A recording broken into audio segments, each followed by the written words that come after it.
Yo, yo, yo, welcome back to Trash Talk, the only show hosted by a raccoon with more sarcasm than common sense. I'm Bandit, your guide to the world's most ridiculous headlines, and trust me, today's story is a certified dumpster fire of absurdity. Buckle up, Trash Squad. So get this, Russia says Google owes them a jaw-dropping $20 billion. Yes, you heard me right. $20 billion.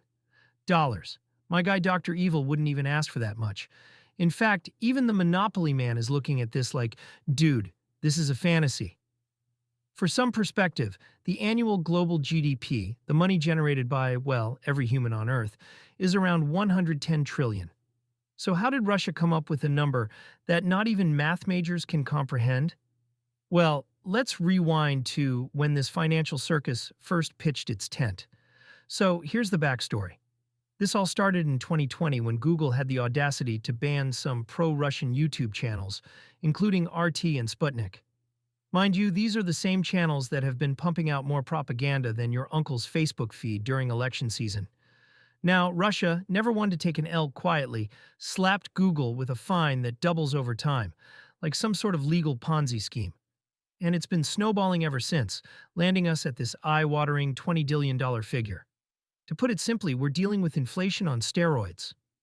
Kids, if you ever want to understand what compounding interest is, look no further. But let's pause here for a second.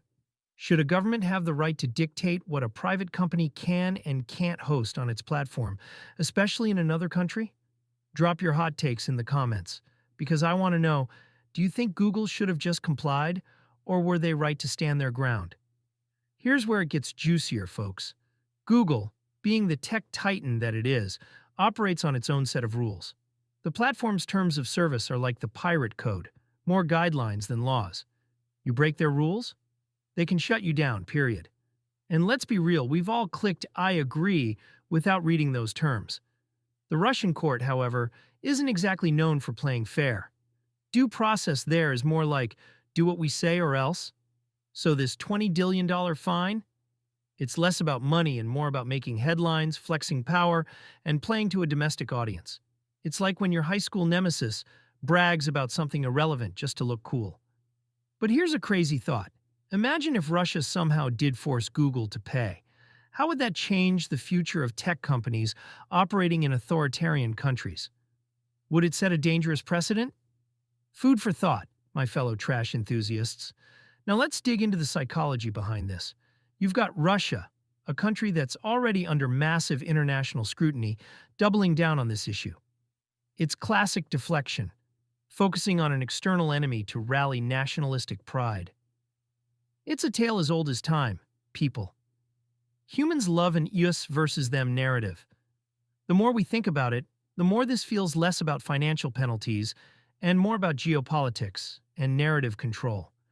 On Google's end, we're seeing the tech bro ethos in full swing. Move fast, break things, and worry about the consequences later. But what happens when you clash with a government that isn't afraid to play dirty?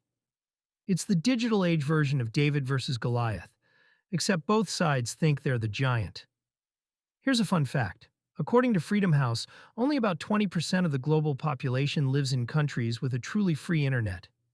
The rest, censored to some degree. Russia wants to have its cake and eat it too, using the internet to spread its narrative while clamping down on outside influence. So let me throw this at you. Should the internet be treated as a global utility, free from government interference, or should each country have the right to control what its citizens see? It's a thorny issue, and there's no simple answer. Comment below if you think there should be some kind of internet constitution. And let's not forget the irony here. Despite banning Google's business operations, Russian citizens still use Google's free services. It's like breaking up with someone, but still checking their Instagram every night. Russia, come on. If you're going to ghost, at least do it right. Anyway, tomorrow the fine will probably be $40 billion. At this rate, the only way Google could pay this off is if they start charging us all to breathe. And on that note, I'm out. Make sure to like, subscribe, and hit that bell so you don't miss any more trash talk from yours truly. Stay snappy, stay witty, and keep that garbage fire burning.